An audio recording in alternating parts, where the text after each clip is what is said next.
Hello student, मैं S N Prajapati S M B knowledge point के इस वीडियो में आपका स्वागत करता हूं। स्टूडेंट, आज के इस वीडियो में हम आपको बताने जा रहे हैं राष्ट्रीय आय एवं योग्यता आधारित छात्रवृत्ति परीक्षा 2024 के प्रश्न पत्र के बारे में। तो स्टूडेंट, आज का यह वीडियो उन विद्यार्थियों के लिए बहुत ही महत्वपूर्ण है जो कक्षा 8 में पढ़ रहे हैं या कक्षा 7 से कक्षा 8 में जाएंगे। National means cum merit scholarship examination 2024 का यह क्वेश्चन पेपर आपके सामने है। स्टूडेंट, यह क्वेश्चन पेपर दो भागों में बटा होता है। पहले भाग को कहते हैं जी मैट और दूसरे भाग को कहते हैं सेट। तो जी मैट में कुल 90 प्रश्न होते हैं, प्रत्येक प्रश्न 1 अंक का होता है और समय 1.5 घंटे का रहता है। ठीक इसी प्रश्न पत्र का जो दूसरा सेक्शन होता है वह सेट का होता है। G MAT means general mental ability test, अर्थात सामान्य मानसिक योग्यता परीक्षा। और इस प्रश्न पत्र का दूसरा भाग होता है जिसे हम लोग सेट कहते हैं, अर्थात सेट मीन्स स्कोलैस्टिक एप्टीट्यूड टेस्ट, अर्थात शैक्षिक अभिरुचि परीक्षा। यहाँ प्रश्न पत्र के बारे में सामान्य निर्देश आप देख रहे हैं।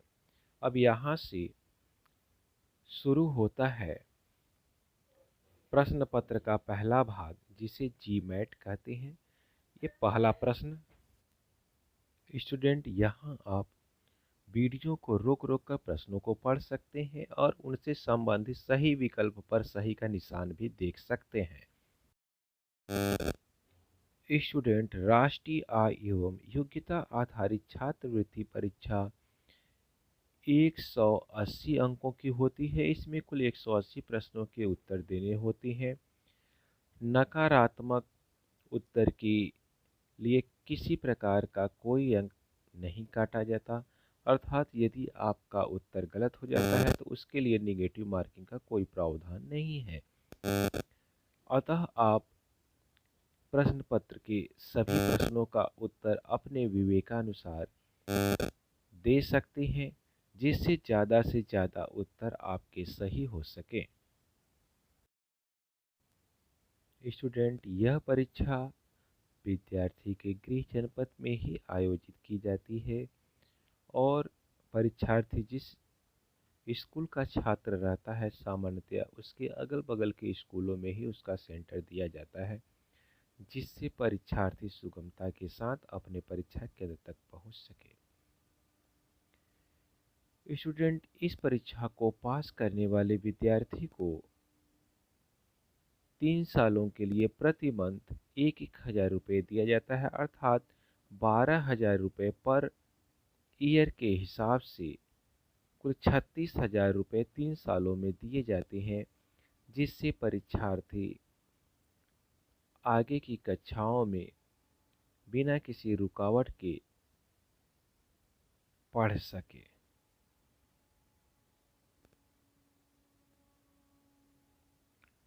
स्टूडेंट, जैसा कि यहाँ पर आप देख रहे हैं, यह राष्ट्रीय आय एवं योग्यता आधारित छात्रवृत्ति परीक्षा 2024 के क्वेश्चन पेपर का पहला सेक्शन जिसे हम लोग जी मैट कहते हैं। जी मैट में कुल 90 प्रश्न हैं। पहले सेक्शन में यह प्रश्न पत्र अंग्रेजी और हिंदी दोनों भाषाओं में आता है। एक ही पृष्ठ पर अंग्रेजी और हिंदी दोनों भाषाओं में प्रश्न पत्र दिए रहते हैं। दोनों एक दूसरे के अनुवाद रहते हैं। जो प्रश्न हिंदी में रहता है ठीक उसी का इंग्लिश में ट्रांसलेट रहता है। यहाँ पर आप देख सकते हैं यह जनरल मेंटल एबिलिटी टेस्ट के प्रश्न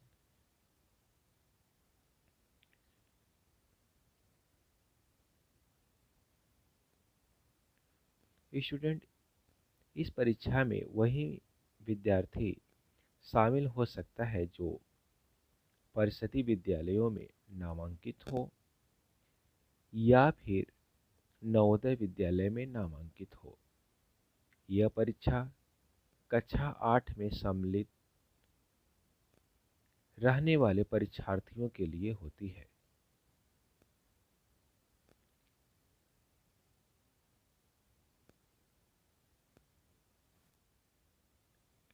स्टूडेंट, अगर आप इस चैनल पर नए हैं तो बिल्कुल हमारे इस चैनल को सब्सक्राइब कर लें, क्योंकि इस चैनल पर हम आपको इसी तरह के बहुत ही अच्छे जानकारीपूर्ण और आपकी जानकारी को बढ़ाने के लिए बहुत ही अच्छे वीडियो लाते रहते हैं। तो स्टूडेंट, प्लीज़ आपसे रिक्वेस्ट है कि आप हमारे इस चैनल को सब्सक्राइब कर लें, क्योंकि सब्सक्राइब करने का कोई खर्च आपको नहीं देना पड़ता है और इस चैनल पर आप सब्सक्राइब करके बहुत ही अच्छे ज्ञानवर्धक वीडियो देख सकते हैं। यहाँ पर जैसा कि आप देख रहे हैं कि सेट सेकंड सेक्शन शुरू हो गया, शैक्षिक अभिरुचि परीक्षण। यह इसके लिए भी समय आपको 1.5 घंटे मिलते हैं और पूर्णांक 90 रहता है। शारीरिक रूप से चुनौतीग्रस्त अभ्यर्थियों के लिए 2 घंटे का समय रहता है, अर्थात आधे घंटे का समय उनके लिए अतिरिक्त रहता है। तो ये इस परीक्षा का दूसरा सेक्शन शुरू हो गया है। विद्यार्थी चाहे तो वीडियो को रोक कर सभी प्रश्नों को अच्छे से पढ़ समझ सकते हैं और प्रश्नों के सही विकल्प, सही के निशान वाले विकल्प को देख सकते हैं। यहाँ पर जिस प्रश्न का जो विकल्प सही है उस पर सही का निशान लगाया गया है, जिससे विद्यार्थियों को समझने में किसी प्रकार की कोई परेशानी ना हो। जैसे देखेंगे कि यहाँ पर वर्ग समीकरण का मूल पूछा गया है। यहाँ पर देखेंगे कि इस व्यंजक का मान पूछा गया, तो x-2 इसका आंसर करेक्ट है। और यहाँ पर जैसा कि देख सकते हैं कि विभिन्न प्रकार के गणित के प्रश्न पूछे गए हैं और उसके जो भी विकल्प सही है उस विकल्प पर सही का निशान लगाया गया है।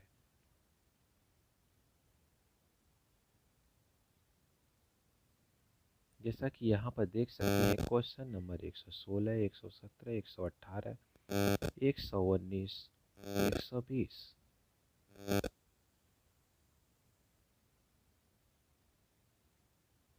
क्वेश्चन नंबर 121 देखेंगे, बहुत ही अच्छा प्रश्न है, इसका उत्तर 2 आता है।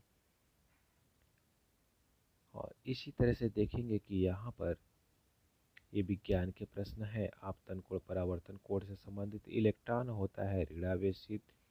और इसी तरह से यह जैसे जल का घनत्व यहाँ पर पूछा गया है तो 1000 किलोग्राम प्रति मीटर क्यूब।